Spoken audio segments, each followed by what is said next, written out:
万家和先生您好，我是方达人才顾问经理林默。之前我跟你打过电话的。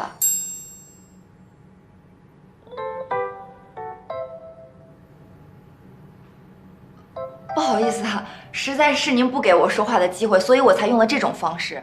万先生，其实您的履历我早就看过。07年金融风暴席卷全球，很多项目都被迫暂停了，但您在那个时候选择了摩天，努力寻求新的突破。在2年内，您拿到并完成了3个项目，为摩天的业务拓展做出了巨大的贡献。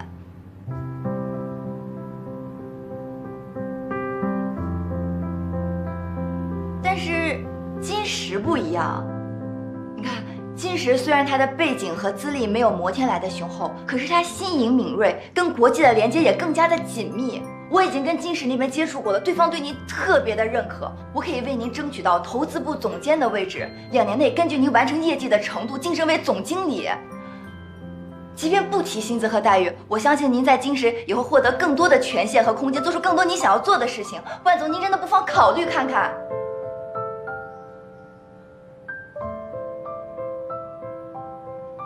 万总，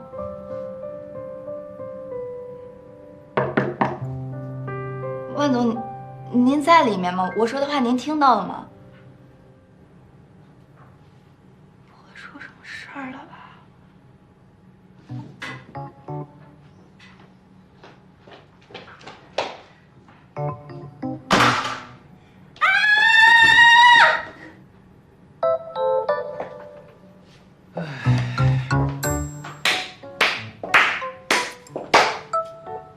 挖人都挖到洗手间来了，你的每一次出现总能带给我意外的惊喜。高山，你怎么在这儿？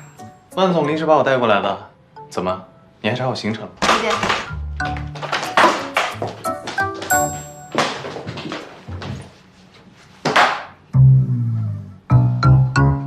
你见我也不是1次2次的了，还这么怕我呀？高先生，你上辈子是我的克星吗？林小姐，我也不想针对你，可你为什么总在我身边玩？哎，你别过来，咱们俩保持距离，离我远点。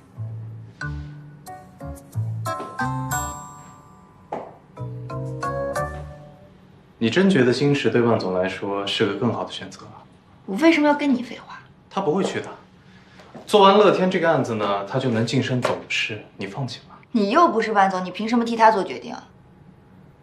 这么说你是不准备放弃？要你管。随你便吧。这么好说话？谁当老板跟我有什么关系啊？大不了下一任上任，我再问你拿资料就行了。搞不好我还更容易上位呢。要想我不插手，就得按我的要求来。要不要帮你把万总骗出来？哎，不用不用，你离我的声音远一点。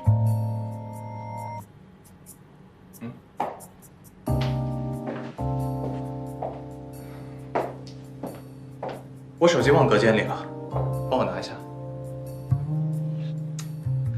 看来我是要提醒万总要加强警惕啊。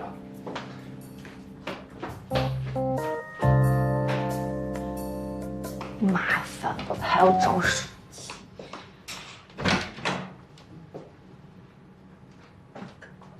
你放哪儿了？没有啊。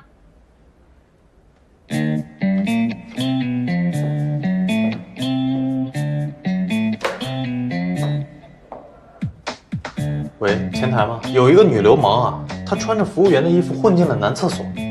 哎，赶紧处理一下。